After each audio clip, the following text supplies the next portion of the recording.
എല്ലാവർക്കും നമസ്കാരം. iPlusന്റെ പുതിയൊരു വീഡിയോയിലേക്ക് സ്വാഗതം.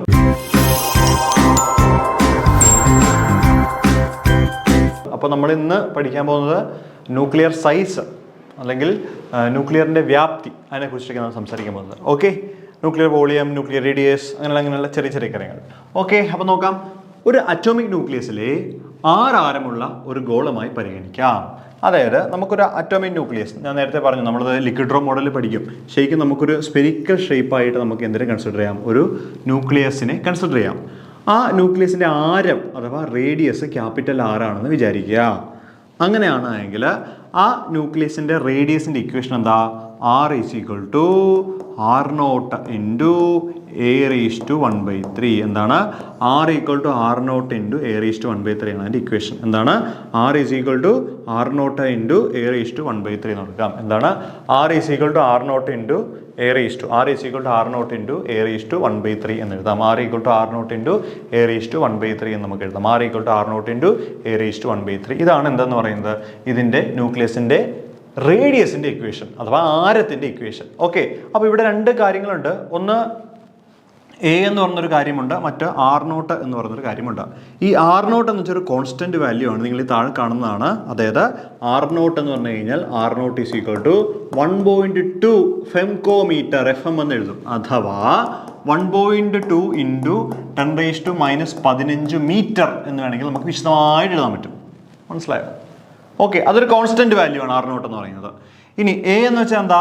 മാസ് നമ്പറിനെയാണ് നമ്മൾ ക്യാപിറ്റൽ A എന്ന് പറയുന്നത്. പുറകെ പഠിക്കും. A എന്ന് വെച്ചാൽ മാസ് നമ്പറാണ്. അതായത് ഒരു അറ്റോമിക് ന്യൂക്ലിയസിലെ പ്രോട്ടോണുകളുടെയും ന്യൂട്രോണുകളുടെയും ആകെ എണ്ണത്തെയാണ് നമ്മൾ അതിൻ്റെ മാസ് നമ്പർ എന്ന് പറയുന്നത്. വേറെ നമ്പറുണ്ട് Z, അറ്റോമിക് നമ്പർ. പ്രോട്ടോണുകളുടെ എണ്ണത്തെ നമ്മൾ അറ്റോമിക് നമ്പർ എന്ന് പറയും. അപ്പോൾ ഇവിടെ എന്താണ്? മാസ് നമ്പർ എന്നാണ് പറയുന്നത്. ഓക്കെ, അപ്പോൾ പരീക്ഷയ്ക്ക് സാധാരണയായിട്ട് ഇവിടെ നിന്ന് ചോദിച്ചു കണ്ടുള്ളത് എന്താണെന്ന് ചോദിച്ചു കഴിഞ്ഞാൽ, ഒരു അറ്റോമിക് ന്യൂക്ലിയസിൻ്റെ റേഡിയസ് താഴെ തന്നിരിക്കും എന്തിനോട് പ്രപ്പോർഷണലാണ് എന്ന് ചോദിക്കാം. അപ്പം ഓപ്ഷൻ A ഇതായിരിക്കും. Option A proportional to A ആയിരിക്കും. Option B proportional to A⁻²3 ആയിരിക്കും. ഓപ്ഷൻ C A⁻⁴ ആയിരിക്കും. ഓപ്ഷൻ D A⁵3 ആയിരിക്കും. ഇങ്ങനെയൊക്കെ ഓപ്ഷൻസ് വരാം. അപ്പോൾ മനസ്സിലാക്കുക, അറ്റോമിക് റേഡിയസ് എന്ന് പറയുന്നത് which is proportional to mass number ⁻⁴. എന്താണ്? മാസ് നമ്പർ ⁻⁴ ആണ് അറ്റോമിക് റേഡിയസ് എന്ന് പറയുന്നത്. R is proportional to A⁻⁴. എന്താണ്? R is proportional to A⁻⁴. കേട്ടോ? ഇനി അപ്പോൾ നമുക്ക് ന്യൂക്ലിയസിൻ്റെ റേഡിയസ് അഥവാ ആരം എന്ന് പറയുന്നത് നമുക്ക് കിട്ടി. അങ്ങനെയാണെങ്കിൽ അടുത്ത് നമ്മൾ പറയാൻ പോകുന്നത് ഈ ന്യൂക്ലിയസിൻ്റെ വ്യാപ്തം അഥവാ വോളിയം എന്താണെന്നുള്ളതാണ്. ന്യൂക്ലിയർ വോളിയം എങ്ങനെ ചെയ്യാം? നമുക്കറിയാം, നമ്മൾ തൊട്ട് മുമ്പ് പറഞ്ഞു ന്യൂക്ലിയസ് എന്ന് പറയുന്നത് എന്താണ്? ഒരു സ്പെരിക്കൽ ഇൻ ഷേപ്പാണ്. നമ്മൾ കുറേ മുമ്പ് പറഞ്ഞു കഴിഞ്ഞു. സ്പെരിക്കൽ ഇൻ ഷേപ്പിലാണ് നമ്മൾ പറയുന്നത്. അതിൻ്റെ റേഡിയസ് ക്യാപിറ്റൽ R എന്ന് നമുക്ക് വേണമെങ്കിൽ സിംപ്ലി പറയാം. അങ്ങനെയാണെങ്കിൽ ഈ ന്യൂക്ലിയർ വോളിയം നമുക്കറിയാം. സ്ഫിയറിൻ്റെ വോളിയം വെച്ചാൽ എന്താ? 4/3 πr³ ആണ് നമ്മൾ വോളിയമായിട്ട് എഴുതുന്നത്. എന്താണ്? 4/3 πr³ ആണ് നമ്മൾ വോളിയമായിട്ട് എഴുതുന്നത്. V = എന്താണ്? 4/3 πr³. വോളിയം V = 4/3 πr³ എന്നാണ് നമ്മൾ എഴുതുന്നത്. വോളിയം = 4/3 πr³ എന്ന് നമ്മൾ എഴുതുന്നുണ്ട്. ദെൻ നമുക്ക് R ഓൾറെഡി നമ്മൾക്ക് അറിയാം. R എന്ന് വെച്ചാൽ എന്താ? R = R0 into A⁻⁴ ആണ് നമുക്കറിയാം. ശരിയല്ലേ? അങ്ങനെയാണെങ്കിൽ വോളിയം V = എന്താണ്? 4/3 into π. ആറിന് പകരം R0 into A⁻⁴ the whole cube എന്ന് എഴുതുക. That is equal to 4/3 π into R0³ into A⁻⁴ into 3. 3 വെട്ടിക്കളയാം. ബാക്കി എന്തുണ്ട്? That is equal to 4/3 π R0³ into A എന്ന് എഴുതാം. ശരിയല്ലേ? അപ്പോൾ ഇതാണ് ഒരു ന്യൂക്ലിയസിൻ്റെ വോളിയം അഥവാ വ്യാപ്തി എന്ന് പറയുന്നത്. അപ്പോൾ നമുക്കിവിടെ ഇടാം വോളിയം ഈസ് എന്താണ്? നേരനുപാതത്തിലാണ് മാസ് നമ്പറിനോട്. V is proportional to A. കണ്ടോ? അപ്പോൾ ഒരു ന്യൂക്ലിയസിൻ്റെ ആരം എന്ന് പറയുന്നത് A⁻⁴ ആണ്. ഒരു ന്യൂക്ലിയസിന്റെ ആരം എന്ന് പറയുന്നത് a⁻⁴ ആണ്. ഒരു ന്യൂക്ലിയസിന്റെ വ്യാപ്തം എന്ന് പറയുന്നത് എയോടും പ്രപ്പോർഷണലാണ്. അപ്പോൾ r is proportional to a⁻⁴ എന്നും v ഈസ് പ്രപ്പോർഷണൽ ടു എന്തെഴുതാം a എന്നും നമുക്ക് സിംപിളി ഇവിടെ എഴുതാൻ പറ്റും. അപ്പോൾ ഒരു ന്യൂക്ലിയസിന്റെ ആരം എന്ന് പറയുന്നത് a⁻⁴ ഒരു ന്യൂക്ലിയസിന്റെ വ്യാപ്തം എന്ന് പറയുന്നത് v പ്രപ്പോർഷണൽ ടു a ആയിരിക്കും എന്ന് മനസ്സിലാക്കുക. a എന്ന് പറഞ്ഞാൽ എന്താണ്? a നമ്മൾ പറയുന്ന പേര്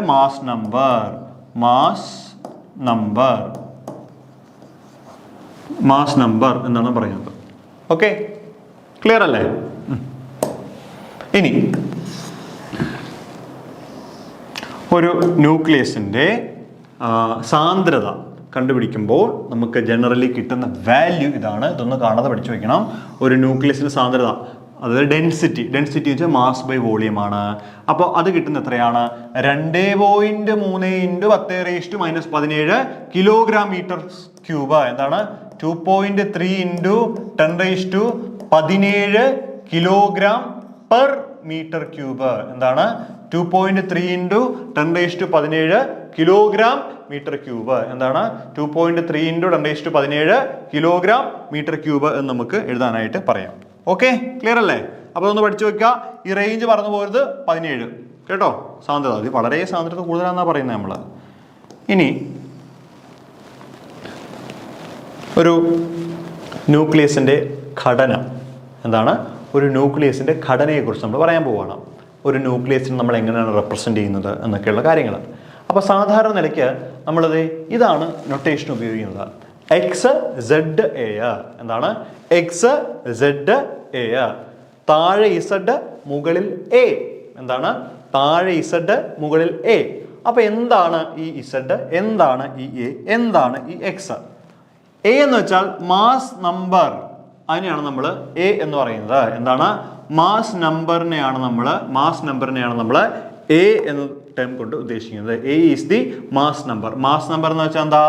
പ്രോട്ടോണുകളെയും ന്യൂട്രോണുകളുടെ എണ്ണവും തമ്മിൽ കൂട്ടുമ്പോഴാണ് നമുക്ക് എന്ത് കിട്ടുന്നത്? മാസ് നമ്പർ കിട്ടുന്നത്. എങ്ങനെയാണ്? ഒരു ന്യൂക്ലിയസ് എടുത്തു കഴിഞ്ഞാൽ ന്യൂക്ലിയസിൻ്റെ അകത്ത് പ്രോട്ടോണുകളും ന്യൂട്രോണുകളും ഉണ്ട്. പ്രോട്ടോണുകളെയും ന്യൂട്രോണുകളെയും ആകെ തുകയെ നമ്മൾ മാസ് നമ്പർ എന്നാണ് പറയുന്നത്. എന്താണ്? Mass number. ഇനി ഇതിൻ്റെ അകത്തെ പ്രോട്ടോണുകളുടെ മാത്രം എണ്ണമാണെങ്കിൽ അവയെ പറയുന്ന പേരെന്താണ്? Z എന്നാണ്. അതായത് അറ്റോമിക നമ്പർ. എന്താണ്? അറ്റോമിക നമ്പർ എന്നാണ് പറയുന്നത്. അപ്പോൾ ന്യൂക്ലിയസിന്റെ ഘടന പറയുകയാണെങ്കിൽ XZA എന്നാണ് നമ്മൾ സാധാരണ നിലയ്ക്ക് ന്യൂക്ലിയസിന്റെ ഘടന പറയുന്നത്. അപ്പോൾ A എന്ന് വെച്ചാൽ എന്താണ്? മാസ് നമ്പർ ആണ്. Z എന്ന് വെച്ചാൽ എന്താണ്? അറ്റോമിക നമ്പർ ആണ്. എന്താണ്? A എന്ന് വെച്ചാൽ മാസ് നമ്പറും Z എന്ന് പറഞ്ഞാൽ എന്താണ്? അറ്റോമിക നമ്പറുമാണ്. A എന്ന് വെച്ചാൽ മാസ് നമ്പർ, Z എന്ന് വെച്ചാൽ എന്താണ്? അറ്റോമിക നമ്പർ. അപ്പോൾ XZA. എന്താണ്? X താഴെ Z, മുകളിൽ A. ഓക്കെ ആണ്? ക്ലിയർ അല്ലേ? ഈ X എന്ന് വെച്ചാൽ നമ്മളതിൻ്റെ ന്യൂക്ലിയസിന്റെ ആധാരമായ ആറ്റത്തിന്റെ രാസപ്രതീകമാണ്. ഉദാഹരണം ഇപ്പോൾ ഹീലിയം ന്യൂക്ലിയസ് എടുക്കുന്നത് നമ്മൾ He2 എന്ന് എഴുതും. കണ്ടോ? അപ്പോൾ ഏത് മൂലകത്തിന്റെ ആണോ നമ്മൾ എടുക്കുന്നത് ആ മൂലകത്തിന് ആധാരമായ ന്യൂക്ലിയസിന്റെ പേര് അല്ലെങ്കിൽ രാസനാമമാണ് നമ്മൾ ഈ എക്സിന്റെ സ്ഥാനത്ത് എഴുതി കൊടുക്കേണ്ടത്. ഇപ്പൊ ആർഗൺ ആണെങ്കിൽ ആർഗൺ, യുറേനിയം ആണെങ്കിൽ യുറേനിയം, ക്രിപ്റ്റോൺ ആണെങ്കിൽ ക്രിപ്റ്റോൺ, ബേരിയം ആണെങ്കിൽ ബേരിയം. അപ്പൊ ഇത് ഇപ്പൊ He2 എന്ന് വെച്ചാൽ അതിന്റെ അർത്ഥം എന്താ? ഹീലിയം ന്യൂക്ലിയസിനെയാണ് നമ്മൾ റെപ്രസെന്റ് ചെയ്യുന്നതാണ് മനസ്സിലാക്കേണ്ടത്. കേട്ടോ? ഓക്കെ, ഇവിടെ എഴുതിയിട്ടുണ്ട്. ന്യൂക്ലിയസിനെ XZA എന്ന് അടയാളപ്പെടുത്താം. ഇതിൽ X എന്നത് ന്യൂക്ലിയസിന് ആധാരമായ ആറ്റത്തിന്റെ രാസപ്രതീകമാണ്. A എന്ന് വെച്ചാൽ മാസ് നമ്പർ എന്ന് പറയുന്നു. പ്രോട്ടോണുകളുടെ എണ്ണവും ന്യൂട്രോണുകളുടെ എണ്ണവും ആകെ എണ്ണമാണ്, രണ്ടും കൂടി കൂട്ടുന്നതാണ്. Z എന്ന് വെച്ചാൽ അറ്റോമിക് നമ്പറാണ്. അതായത് പ്രോട്ടോണുകളുടെ മാത്രം എണ്ണമാണ് നമ്മൾ അറ്റോമിക എണ്ണം എന്നുകൊണ്ട് ഉദ്ദേശിക്കുന്നത്. ഓക്കെ, അടുത്തത് നമുക്ക് കുറച്ച് കാര്യങ്ങൾ പഠിക്കാനുള്ളത് ഐസോടോപ്പ്, ഐസോബാർ, ഐസോട്ടോൺ, ഐസോമർ, ഐസോഡയാഫർ. 5 കാര്യങ്ങൾ. സാധാരണ നമ്മൾ എപ്പോഴും പഠിക്കുന്ന രണ്ട് കാര്യങ്ങളാണ്, ഐസോടോപ്പും ഐസോബാറും. പക്ഷെ നമ്മളിവിടെ 5 കാര്യങ്ങൾ പഠിക്കും. Isotope, isobar, isotone, isodiaphere, isomer. 5 കാര്യങ്ങൾ നമ്മൾ പഠിക്കുന്നുണ്ട്. അപ്പോൾ ഏറ്റവും ആദ്യം നമുക്കറിയാവുന്നതിൽ നിന്ന് തുടങ്ങാം. അറിയില്ലെങ്കിലും കുഴപ്പമില്ല, ഞാൻ പറഞ്ഞുതരാം. ഒന്നാമത്തേതാണ് ഐസോടോപ്പ്. എന്താണ്? ഐസോടോപ്പ് എന്ന് നമ്മൾ ആദ്യം തന്നെ പറയാൻ പോകുന്നത് ഐസോടോപ്പ്. ഓക്കെ, ഞാൻ എപ്പോഴും പറയാറുള്ളത് പോലെ തന്നെ ഐസോടോപ്പ് എന്ന് പറയുമ്പോഴും ഞാൻ ബൈഹാർട്ട് പഠിക്കാൻ പറയുന്നൊരു ഇതുണ്ട്. അതായത് ഐസോടോപ്പ് എന്ന് പറയുമ്പോൾ താഴെയാണ് സെയിം എന്നങ്ങ് വിചാരിക്കണം. ഐസോടോപ്പ് എന്ന് പറയുമ്പോൾ സ്വാഭാവികമായിട്ടും മുകൾ എന്നൊരു ചിന്ത വരും, പക്ഷെ മുകളിലല്ല. ഐസോടോപ്പ് എന്ന് വെച്ചാൽ താഴെ സെയിം എന്ന് നിങ്ങൾ മനസ്സിലാക്കണം. എന്താണ് ഐസോടോപ്പ് എന്ന് വെച്ചാൽ? എന്താണ്? താഴെ സെയിം എന്നാണ് ഐസോടോപ്പ് എന്നതുകൊണ്ട് ഉദ്ദേശിക്കുന്നത്. ഇതെന്താണ് ഇത് അർത്ഥമാക്കുന്നത്? ഞാൻ പറയുന്നത് അർത്ഥമാക്കുന്നതെന്ന് വെച്ച് കഴിഞ്ഞാൽ, നിങ്ങളൊരു രണ്ട് ന്യൂക്ലിയസുകൾ എടുത്തു കഴിഞ്ഞാൽ, ഇപ്പോൾ എക്സ് വൈ എന്നുള്ള രണ്ട് എലമെൻറ്റുകൾ നിങ്ങൾ കൺസിഡർ ചെയ്യുന്നു വിചാരിക്കുക. ഇതിന് താഴെയുള്ളത് എന്താ? ഇസഡ് ആണ്, അറ്റോമിക നമ്പറാണ്. അറ്റോമിക നമ്പർ എപ്പോഴും സെയിം ആയിരിക്കും. ഇവിടെ മാറ്റമുണ്ടാവാം. ഇവിടെ y1ഉം ഇവിടെ y2ഉം ആവാം, അല്ലെങ്കിൽ ഇവിടെ z1ഉം ഇവിടെ z2ഉം ആവാം. പിടി കിട്ടിയോ? ഇസഡ് അല്ല, സോറി, ഒന്നുകൂടെ എഴുതാം. അതായത് എക്സ് എന്ന് പറയുന്ന എലമെൻറ്റ്, ഇവിടെ ഇസഡ്, ഇവിടെ A1, y എന്ന് പറയുന്ന എലമെൻറ്റ്, അല്ലെങ്കിൽ എക്സ് എന്ന് തന്നെ എഴുതാം, കുഴപ്പമൊന്നുമില്ല. എക്സ്, ഇവിടെ ഇസഡ്, ഇവിടെ A2. മനസ്സിലായോ? അതായത് ഐസോടോപ്പ് എന്ന് പറയുമ്പോൾ താഴെ സെയിം എന്ന് ആദ്യം പഠിക്കണം. ഐസോടോപ്പ് എന്ന് വേറൊന്നും പഠിക്കുന്ന മുമ്പ് ആദ്യം പഠിക്കേണ്ട കാര്യം എന്താ? താഴെ ഒന്നാണ്, അല്ലെങ്കിൽ താഴെ സെയിം ആണ്, താഴെ ഒന്നാണ്, അല്ലെങ്കിൽ താഴെ സെയിം ആണ് എന്ന് ഏറ്റവും ആദ്യം പഠിക്കുക. അപ്പോൾ ഐസോടോപ്പ് എന്ന് പറഞ്ഞു കഴിഞ്ഞാൽ താഴെ സെയിം, താഴെ ഒന്ന് എന്ന് വിചാരിക്കുക. ഒന്ന് വെച്ചാൽ നമ്പർ വൺ എന്നല്ല, താഴെ സെയിം ആണ്. അതായത് താഴെ എന്താ ഉള്ളത്? അറ്റോമിക് നമ്പറാണ് ഉള്ളത്. മുകളിൽ എന്താ ഉള്ളത്? മാസ് നമ്പർ ഉള്ളത്. അപ്പോൾ ഐസോടോപ്പ് എന്ന് വെച്ചാൽ എന്താ? ഒരു എലമെൻ്റ് എടുത്തു കഴിഞ്ഞാൽ, അല്ലെങ്കിൽ രണ്ട് എലമെൻ്റ് എടുത്തു കഴിഞ്ഞാൽ, രണ്ട് എലമെൻറ്റുകളെയും അറ്റോമിക് നമ്പർ തുല്യമാവുകയും മാസ് നമ്പർ ഡിഫറെൻ്റ് ആവുകയും ചെയ്യുകയാണെങ്കിൽ അവയെ പറയുന്ന പേരാണ് ഐസോടോപ്പ്. ഓക്കെ, ഇത്രയും ഇങ്ങനെ പറയുന്നതിനേക്കാൾ സുഖം എന്താ? ഐസോടോപ്പ് താഴെ സെയിം ആണ്, ഐസോബാർ മുകളിൽ സെയിം ആണ്. അങ്ങനെയാണ് പഠിക്കേണ്ടത്. ഐസോടോപ്പ് താഴെ സെയിം, ഐസോബാർ മുകളിൽ സെയിം, ഐസോടോപ്പ് താഴെ സെയിം, ഐസോബാർ മുകളിൽ സെയിം. ഇങ്ങനെ ഓർത്താൽ മതി. കണ്ടോ? എന്നിട്ട് ഡയലോഗ് കിട്ടും. എന്തൊക്കെ പറയാൻ പറ്റും? ഐസോടോപ്പുകൾ എന്ന് പറഞ്ഞു കഴിഞ്ഞാൽ എന്താണ്? ഐസോടോപ്പുകൾ എന്ന് പറഞ്ഞാൽ ഒരു മൂലകത്തിൻ്റെ ന്യൂക്ലിയസ്, രണ്ട് ന്യൂക്ലിയസുകൾ എടുത്തു കഴിഞ്ഞാൽ ആ ന്യൂക്ലിയസിൻ്റെ അറ്റോമിക് നമ്പർ സെയിം ആവുകയും മാസ് നമ്പർ ഡിഫറെൻ്റ് ആവുകയും ചെയ്യുമ്പോഴാണ് നമ്മൾ ഐസോടോപ്പുകൾ എന്ന് പറയുന്നത്. ഒന്നുകൂടെ വലിച്ചിട്ട് പറയുന്നത് എന്ത് പറയാം? ഒരു ന്യൂക്ലിയസിൻ്റെ, രണ്ട് ന്യൂക്ലിയസിൻ്റെ അറ്റോമിക് നമ്പർ എന്ന് വെച്ചാൽ എന്താ? പ്രോട്ടോണുകളുടെ എണ്ണമാണ്. അപ്പോൾ ഒരു ന്യൂക്ലിയസിലെ പ്രോട്ടോണുകളുടെ എണ്ണം തുല്യമായി വരികയും ന്യൂട്രോണുകളുടെ എണ്ണം ഡിഫറെൻ്റായി വരികയും ചെയ്യുകയാണെങ്കിൽ അവയെ നമ്മൾ പറയുന്ന പേരാണ് ഐസോടോപ്പ് എന്ന് പറയുന്നത്. കേട്ടോ? ഇവിടെ എഴുതിയിട്ടുണ്ട്. ഒരു മൂലകത്തിൻ്റെ ഐസോടോപ്പുകളുടെ ന്യൂക്ലിയസുകളിൽ ഒരേ എണ്ണം പ്രോട്ടോണുകളും എന്നാൽ വ്യത്യസ്ത എണ്ണം ന്യൂട്രോണുകളുമായിരിക്കും ഉണ്ടാവുക. അതാണ് എഴുതി വെച്ചിരിക്കുന്നത്. കണ്ടോ? അപ്പോൾ ഏത് രീതിയിൽ വരാം? സ്റ്റേറ്റ്മെൻറ്റ് ചോദ്യങ്ങൾ വരാൻ ചാൻസ് ഉള്ളതുകൊണ്ട് ഏത് രീതിയിൽ വരാം? അപ്പോൾ അതുകൊണ്ട് എല്ലാം പഠിക്കണം. അപ്പോൾ എന്താണ് ഐസോടോപ്പുകൾ എന്ന് പറഞ്ഞാൽ? ഒരു മൂലകത്തിൻ്റെ ഐസോടോപ്പുകളിൽ അറ്റോമിക് നമ്പർ സെയിം ആവുകയും മാസ് നമ്പർ ഡിഫറെൻ്റ് ആവുകയും ചെയ്യുന്നു. ഒരു പോയിന്റ് അങ്ങനെ പറയാം. അല്ലെങ്കിൽ എന്ത് പറയാം? ഒരു ഐസോടോപ്പുകളിൽ പ്രോട്ടോണുകളുടെ എണ്ണം തുല്യമാവുകയും ന്യൂട്രോണുകളുടെ എണ്ണം ഡിഫറെൻ്റ് ആവുകയും ചെയ്യുമ്പോഴാണ് അതിന് ഐസോടോപ്പുകൾ എന്ന് വിളിക്കാൻ പറ്റുക. ന്യൂട്രോണുകളുടെ എണ്ണം ഡിഫറെൻ്റ് ആവും. കാരണം എന്താ? അറ്റോമിക് നമ്പർ സെയിം ആണ്. മുകളിലുള്ളത് പ്രോട്ടോൺ പ്ലസ് ന്യൂട്രോൺ ആണ്. അപ്പോൾ പ്രോട്ടോൺ സെയിം ആണ്, അപ്പോൾ ന്യൂട്രോൺ അല്ലേ ഡിഫറെൻ്റ് ആവേണ്ടത്? കണ്ടോ? അപ്പോൾ ഒരു മൂലകത്തിൻ്റെ ഐസോടോപ്പുകളുടെ ന്യൂക്ലിയസുകളിൽ ഒരേ എണ്ണം പ്രോട്ടോണുകളും എന്നാൽ വ്യത്യസ്ത എണ്ണം ന്യൂട്രോണുകളുമായി ഉണ്ടായിരിക്കുക. ഇവയെ നമ്മൾ ഐസോടോപ്പുകൾ എന്ന് പറയുന്നു. ഓക്കെ, ഇനി ഇതുമായിട്ട് ബന്ധപ്പെട്ട് മുമ്പ് ചോദിച്ചിട്ടുള്ളൊരു ഭാഗത്തു നിന്നുള്ളത് കൂടി ചേർത്താണ് ചെയ്തിരിക്കുന്നത്. മൂലകങ്ങളുടെ രാസഗുണങ്ങൾ അവയുടെ ഇലക്ട്രോണിക ഘടനയെ ആശ്രയിച്ചിരിക്കുന്നു. ഐസോടോപ്പുകളുടെ ആറ്റങ്ങൾക്ക് ഒരേ ഇലക്ട്രോണിക ഘടനയുള്ളതിനാൽ അവയ്ക്ക് സമാനമായ രാസസ്വഭാവങ്ങളാണ് ഉള്ളത്. ആവർത്തന പട്ടികയിൽ അവ ഒരേ സ്ഥാനത്ത് സ്ഥിതി ചെയ്യുകയും ചെയ്യുന്നു. ആ പോയിന്റ് ഒന്ന് നോക്കണേ. അതായത് നമ്മൾ തൊട്ട് മുമ്പായിട്ട് പറഞ്ഞു ഐസോടോപ്പുകൾ എന്ന് പറയുമ്പോൾ എന്താണ്? ഇപ്പോൾ എക്സ്, സെഡ്, A1, A2 ഐസോടോപ്പാണ് റെപ്രസെൻറ്റേഷൻ. താഴെ സെയിം ആണ്. ഇസഡ് എന്ന് വെച്ചാൽ എന്താ? പ്രോട്ടോണുകളുടെ എണ്ണമാണ്. പ്രോട്ടോണുകളുടെ എണ്ണം തന്നെയായിരിക്കും ഇലക്ട്രോണുകളുടെ എണ്ണവും. മനസ്സിലായോ? അപ്പോൾ ഇവിടെയും പി ആണെങ്കിൽ ഇവിടെയും ഇലക്ട്രോണുകളുടെ എണ്ണം ഈ തന്നെയായിരിക്കും. മനസ്സിലായോ? അതായത് പ്രോട്ടോണുകളുടെ എണ്ണവും ഇലക്ട്രോണുകളുടെ എണ്ണം തുല്യമാണ്. അപ്പോൾ നമ്മൾ ഓൾറെഡി പറഞ്ഞു ഐസോടോപ്പ് എന്ന് പറഞ്ഞാൽ പ്രോട്ടോണുകളുടെ എണ്ണം തുല്യമാണ്. അതിൻ്റെ അർത്ഥം എന്താ? രണ്ടിലുള്ള ഇലക്ട്രോണുകളുടെ എണ്ണവും തുല്യമായിരിക്കണം. മനസ്സിലായോ? അപ്പോൾ ഇലക്ട്രോണുകളുടെ എണ്ണത്തെ ഡിപ്പെൻഡ് ചെയ്തിട്ടാണ് രാസപ്രവർത്തനങ്ങളുടെ കാര്യങ്ങൾ പറയാൻ പറ്റുക. മനസ്സിലായോ? അപ്പോൾ രണ്ടിൻ്റെയും ഇലക്ട്രോണുകളുടെ എണ്ണം തുല്യമാകുക എന്ന് വെച്ചാൽ അതിൻ്റെ അർത്ഥം എന്താ?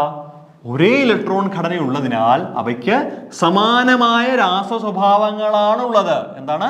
സമാനമായ രാസസ്വഭാവങ്ങൾ ഉള്ളത്. സമാനമായ രാസസ്വഭാവങ്ങളുള്ള ആളുകൾ എല്ലാവരും എവിടെയാണ് നിൽക്കുന്നത്?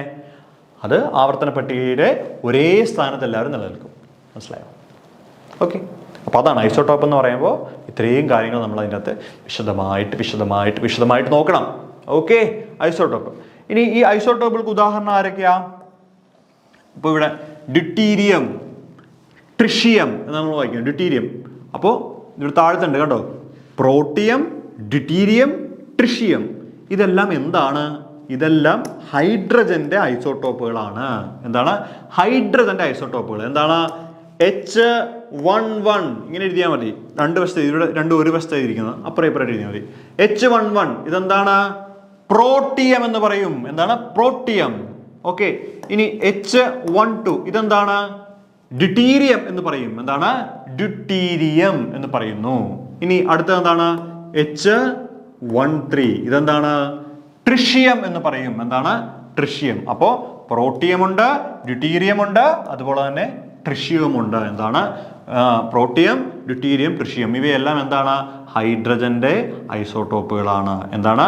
ഹൈഡ്രജന്റെ ഐസോടോപ്പുകളാണ് ഈ പറയുന്നവ എല്ലാം തന്നെ. ഓക്കെ, ഇപ്പൊ ഇവിടെ എടുത്തു കഴിഞ്ഞാൽ ന്യൂക്ലിയസിൽ 3 കണങ്ങളാണ് ഉള്ളത്. ഇത് പ്രോട്ടോണിന്റെ എണ്ണമാണ്. ഒരു പ്രോട്ടോൺ ഉണ്ട്. ഈ 3ൽ നിന്ന് 1 കുറച്ച് കഴിഞ്ഞാൽ എത്ര കിട്ടും? 2 കിട്ടും. അപ്പൊ 2 ന്യൂട്രോണുകളുണ്ട്. ഇവിടെ കണ്ടോ, H12 ആണ്. അപ്പോൾ ഒരു പ്രോട്ടോൺ ഉണ്ട്. 2ൽ നിന്ന് 1 കുറച്ചാൽ 1, അപ്പോൾ 1 ന്യൂട്രോൺ ഉണ്ട്. ഇവിടെ നോക്കൂ, 1 ആണ്. അപ്പോൾ എന്താണ്? ഒരു പ്രോട്ടോൺ ഉണ്ട് ഇവിടെ. കണ്ടോ, ഒരു പ്രോട്ടോണേ ഉള്ളൂ. മനസ്സിലായോ? അപ്പോൾ ഇതാണ് എന്ത്? Protium, deuterium, tritium. പരീക്ഷയ്ക്ക് ചോദിക്കാം, താഴെ തന്നിരിക്കുന്നതിൽ ഹൈഡ്രജന്റെ ഐസോടോപ്പ് ഏത് എന്ന് പറഞ്ഞ് ചോദിക്കാം, അല്ലെങ്കിൽ താഴെ തന്നിരിക്കുന്നതിൽ ഹൈഡ്രജന്റെ ഐസോടോപ്പ് അല്ലാത്തത് ഏത് എന്ന് പറഞ്ഞ് ചോദിക്കാം. അപ്പോൾ അതുകൊണ്ട് ഇവർ 3 പേരും വളരെ ഇമ്പോർട്ടൻ്റ് ആണ്. ഇതെല്ലാം എന്താണ്? ഹൈഡ്രജന്റെ ഐസോടോപ്പുകളാണ്. ഇവ മാത്രമാണോ ഐസോടോപ്പുകൾ? അല്ല, ഇതുപോലെ നമുക്ക് ഒരുപാട് ഉദാഹരണങ്ങൾ ഐസോടോപ്പുകൾക്ക് പറയാൻ പറ്റും. മനസ്സിലായോ? പക്ഷേ കോമൺ ആയിട്ട് ഇവയുടെ താഴെ എന്തായിരിക്കും? സെയിം ആയിരിക്കും. 1 കണ്ടോ, താഴെ എല്ലാം സെയിം ആയിരിക്കും. ഇപ്പം ഇതാണ് ഐസോടോപ്പുകൾ. ഓക്കെ, അപ്പോൾ എന്തൊക്കെയാണ്? Protium, deuterium, tritium. ഇതുപോലെ നമുക്ക് ഒരുപാട് എലമെന്റുകൾ ഇതുപോലെ പറയാൻ പറ്റും. ബേരിയം, ക്രിപ്റ്റോൺ ഒക്കെ നമുക്ക് ഇതുപോലെ പറയാൻ പറ്റും. ഓക്കെ, അപ്പോൾ കൃത്യമായിട്ട് പഠിച്ചു പോകണം. നമ്മൾ ചെറിയ ക്ലാസ്സിൽ തൊട്ട് പഠിക്കുന്നതാണെങ്കിൽ അങ്ങോട്ടും ഇങ്ങോട്ടൊക്കെ തിരിഞ്ഞു പോകാനുള്ള സാധ്യതകൾ വളരെയധികം കൂടുതലാണ്. Protein, deuterium, tritium. ഓക്കെ, അപ്പോൾ ഐസോടോപ്പുകൾ എന്ന് പറയുമ്പോൾ ഞാൻ ഒന്നുകൂടെ കൺക്ലൂഡ് ചെയ്യുകയാണ്. ഐസോടോപ്പുകൾ എന്ന് പറയുമ്പോൾ താഴെ സെയിം ആണ്. അതിൻ്റെ അർത്ഥം എന്താ? ഒരു മൂലകത്തിന്റെ ന്യൂക്ലിയസുകളിൽ അറ്റോമിക് നമ്പർ സെയിം ആവുകയും മാസ് നമ്പർ ഡിഫറെൻ്റ് ആവുകയും ചെയ്യുകയാണെങ്കിൽ അവയെ നമ്മൾ ഐസോടോപ്പുകൾ എന്ന് പറയുന്നു. അല്ലെങ്കിൽ ഒരു മൂലകത്തിന്റെ ന്യൂക്ലിയസുകളിൽ ഒരേ എണ്ണം പ്രോട്ടോണുകളും വ്യത്യസ്ത എണ്ണം ന്യൂട്രോണുകളും ഉണ്ടെങ്കിൽ അവയെ നമ്മൾ ഐസോടോപ്പുകൾ എന്ന് പറയുന്നു. ഉദാഹരണങ്ങൾ ഡ്യൂട്ടീരിയം, ട്രിഷിയം, പ്രോട്ടിയം. ഹൈഡ്രജന്റെ ഐസോടോപ്പുകൾ എല്ലാ ഉദാഹരണങ്ങളാണ്. ഇതുകൂടാതെയും പല ഉദാഹരണങ്ങൾ നമുക്ക് എടുക്കാം. ഓപ്ഷൻ്റെ അകത്ത് ഇപ്പോൾ താഴെ തന്നിരിക്കുന്ന ഐസോടോപ്പുകൾ ആയവ ഏത്, അല്ലാത്തതെന്നൊക്കെ ചോദിച്ചാൽ നിങ്ങൾ ഓർത്താൽ മതി. താഴെ ഇസഡ് സെയിം ആയിട്ട് വരുന്ന ആളുകളാണ് ഐസോടോപ്പുകൾ എന്ന് പറയുന്നത്. മുകളിൽ ഡിഫറെൻ്റ് ആയിരിക്കുകയും വേണം കേട്ടോ. ഇവിടെ നമ്മൾ അടുത്ത് പറയാൻ പോകുന്ന ഐസോബാറുകളാണ്. ഐസോബാർ എന്ന് പറയുമ്പോൾ മനസ്സിൽ വരേണ്ടത് എന്താ? മുകളിൽ സെയിം ആയിട്ടുള്ളതാണ് എന്തെന്ന് പറയുന്നത്? ഐസോബാർ എന്ന് പറയുന്നത്. എന്താണ്? മുകളിൽ സെയിം ആയിട്ടുള്ള ആളുകളാണ് ഐസോബാർ എന്ന് പറയുന്നത്. ഒരേ മാസ് നമ്പർ ഉള്ളതും വ്യത്യസ്ത അറ്റോമിക് നമ്പർ ഉള്ളതുമായ ന്യൂക്ലിയസുകൾ നമ്മൾ ഐസോബാറുകൾ എന്നാണ് വിളിക്കുന്നത്. എന്താണ്? ഒരേ മാസ് നമ്പർ ഉള്ളതും വ്യത്യസ്ത അറ്റോമിക് നമ്പർ ഉള്ളതുമായ ന്യൂക്ലിയസുകളെ ഐസോബാറുകൾ എന്ന് വിളിക്കുന്നു. എലമെന്റുകൾ നമ്മൾ റെപ്രസെൻറ്റേഷൻ എടുക്കുകയാണെങ്കിൽ ഇപ്പോൾ എക്സ് എന്ന് പറയുന്ന ഒരു എലമെന്റ് അല്ലേ, എക്സ് എന്ന് പറയുന്ന ഒരു എലമെന്റ്, ഇവിടെ Z1 ഇവിടെ A ആയിരിക്കും അല്ലേ. എക്സ് എന്ന് പറയുന്ന എലമെന്റ് ഇവിടെ Z2 ഇവിടെ A ആയിരിക്കും. അതായത് ബാറുകൾക്ക് മുകളിൽ സെയിം ആണ്. ഇതാണ് ബാറുകൾ മുകളിൽ സെയിം ആണ്. ഓക്കെ, ബാറുകൾ മുകളിൽ സെയിം ആണ് എന്ന് പറയാം. ഓക്കെ, അപ്പോൾ ഒരേ മാസ് നമ്പർ ഉള്ളതും, മാസ് നമ്പർ എന്ന് പറയുമ്പോൾ A സെയിം ആണ്, ഒരേ മാസ് നമ്പർ ഉള്ളതും വ്യത്യസ്ത അറ്റോമിക് നമ്പർ ഉള്ളതുമായ ന്യൂക്ലിയസുകളെ ഐസോബാറുകൾ എന്ന് വിളിക്കുന്നു. എന്താണ് ഐസോബാറുകൾ എന്ന് വെച്ചാൽ എന്താണ്? ഒരേ മാസ് നമ്പർ ഉള്ളതും വ്യത്യസ്തമായ അറ്റോമിക് നമ്പർ ഉള്ളതും. എന്താണ്? ഒരേ മാസ് നമ്പർ ഉള്ളതും വ്യത്യസ്തമായ അറ്റോമിക് നമ്പർ ഉള്ളതും. ഒരേ മാസ് നമ്പറും വ്യത്യസ്തമായ അറ്റോമിക് നമ്പറുമുള്ള എലമെന്റുകളെയാണ് നമ്മൾ എന്ത് വിളിക്കുന്നത്? ഐസോബാറുകൾ എന്ന് വിളിക്കുന്നത്. എന്താണ്? ഐസോബാറുകൾ. എന്താണ്? മുകളിൽ എങ്ങനെയാണ്? മുകളിൽ സെയിം ആണ്, താഴെ ഡിഫറെൻ്റ് ആയിട്ടുള്ള ആളുകൾ നമ്മൾ എന്ത് വിളിക്കുന്നു? ഐസോബാറുകൾ എന്ന് വിളിക്കുന്നു. ഐസോബാറുകൾ ഉദാഹരണങ്ങൾ നോക്കൂ. ഇതാ H13 അല്ലേ, നമ്മൾ barium, deuterium, protium, deuterium, tritium എന്ന് പറയുന്ന പോലെ H എന്താണ്? 13. താഴെ 1 കാണാൻ പറ്റുന്നുണ്ടോ? ചെറിയ ലെറ്റർ ആണോ? H. ഇവിടെ 1, മുകളിൽ 3. ഹീലിയം He2 ആണ് 23 ആണ്. കണ്ടോ, മുകളിൽ സെയിമാ പക്ഷെ താഴെ ഡിഫറെൻ്റ് ആണ്. ഇതെന്താ? ഐസോബാറാണ് അല്ലേ. അടുത്തത് C614 C714. കണ്ടോ, മുകളിൽ സെയിമാ പക്ഷെ താഴെ ഡിഫറെൻ്റാണ്. കണ്ടോ, അത് ഐസോബാറിന് ഉദാഹരണമാണ്. ഓക്കെ, അപ്പോൾ ഐസോടോപ്പുമുണ്ട് ഐസോബാറുമുണ്ട്. ഐസോടോപ്പ് എന്ന് പറയുമ്പോൾ താഴെ സെയിം, ഐസോബാർ എന്ന് പറയുമ്പോൾ മുകളിൽ സെയിം. അതിൻ്റെ കറസ്പോണ്ടിങ് ആയിട്ടുള്ള ഉദാഹരണങ്ങളും ഇതിൻ്റെ അകത്ത് വളരെ ഇമ്പോർട്ടൻ്റ് ആണ്. ഓക്കെ, പിന്നെ നമുക്ക് പഠിക്കാനുള്ളത് ഐസോമെറുകളാണ്. അതുകൂടി പറഞ്ഞിട്ട് നമുക്ക് നിർത്താം. എന്താണ് ഐസോമെർ? ശോഷണത്തിൻ്റെ നിരക്ക് വ്യത്യസ്തമായാൽ അവയെ നമ്മൾ ഐസോമെർ എന്ന് വിളിക്കുന്നു. എന്താണ്? ശോഷണത്തിൻ്റെ നിരക്ക് ഡിഫറെൻ്റ് ആകുകയാണെങ്കിൽ നമ്മൾ അവളെ എന്ത് വിളിക്കുന്നു? ഐസോമെർ എന്നാണ് വിളിക്കുന്നത്. ശോഷണത്തിൻ്റെ അളവ് ഡിഫറെൻ്റ്. ശോഷണം എന്ന് വെച്ചാൽ എന്താ? Decay, radio active decay. 2 element എക്സും വൈയും വെച്ചിരിക്കുകയെന്ന് വിചാരിക്കുക. അപ്പോൾ ഇവിടെ നിന്ന് ശോഷണം സംഭവിക്കുകയാണ്, ഇവിടെ നിന്ന് ശോഷണം സംഭവിക്കുകയാണ്. അപ്പോൾ ഇവയുടെ ശോഷണത്തിൻ്റെ നിരക്ക് 1 മണിക്കൂർ കൊണ്ട് ഇവൻ ഇത്ര പോവും, 1 മണിക്കൂർ കൊണ്ട് ഇവൻ വേറെ ആയിരിക്കും പോകുന്നുണ്ടാവുക. അപ്പോൾ ആ ശോഷണ നിരക്ക് വ്യത്യസ്തമായാൽ അവയെ നമ്മൾ ഐസോമെർ എന്നാണ് വിളിക്കുന്നത്. എന്താണ്? ഐസോമെറുകൾ എന്നാണ് വിളിക്കുന്നത്. ഞാനൊരു ഉദാഹരണങ്ങൾ പറയുന്നില്ല, കാരണം എന്ന് വെച്ച് കഴിഞ്ഞാൽ അത് കെമിസ്ട്രി റിലേറ്റഡ് ആയിട്ടുള്ള ഒരുപാട് കാര്യങ്ങൾ അതിൽ വരും. ഒരേ എലമെൻറ്റ് കോമ്പോസിഷനുകളാണ് വരുന്നത്. അത് DK പീരീഡ് വെച്ചിട്ടാണ് പറയുന്നത്. അത് നമുക്കിവിടെ ഒരു എക്സാക്ട് എക്സാമ്പിൾ നമുക്ക് പറയാൻ പറ്റില്ല, അതുകൊണ്ടാണ് ഞാനത് എഴുതാത്തത് കേട്ടോ. എപ്പോഴെങ്കിലും കിട്ടുകയാണെങ്കിൽ പറയാം. അപ്പോൾ ശോഷണത്തിൻ്റെ നിരക്ക് വ്യത്യസ്തമായാൽ അവയെ നമ്മൾ ഐസോമെർ എന്നാണ് വിളിക്കുന്നത്. അപ്പോൾ കോമൺലി ഒരേ കെമിക്കൽ ഫോർമുല ആയിരിക്കും, പക്ഷേ DK പീരീഡ് ഡിഫറെൻ്റ് ആയിരിക്കും. മനസ്സിലായോ? അപ്പോൾ അങ്ങനെയുള്ള ആളുകൾ നമ്മൾ ഐസോമെർ എന്നാണ് പറയുന്നത്. ഓക്കെ, അപ്പോൾ നമുക്ക് അവിടെ കൊണ്ട് നിർത്താം. അപ്പോൾ അടുത്ത ക്ലാസ്സിൽ നമുക്ക് ഐസോഡയാഫർ, ഐസോട്ടോൺ പോലെയുള്ള കാര്യങ്ങൾ നോക്കേണ്ടതുണ്ട്. അപ്പോൾ എന്തായാലും നമുക്ക് അടുത്ത ക്ലാസ്സിൽ ആ കാര്യങ്ങളുമായിട്ട് വീണ്ടും കാണാം. Thank you.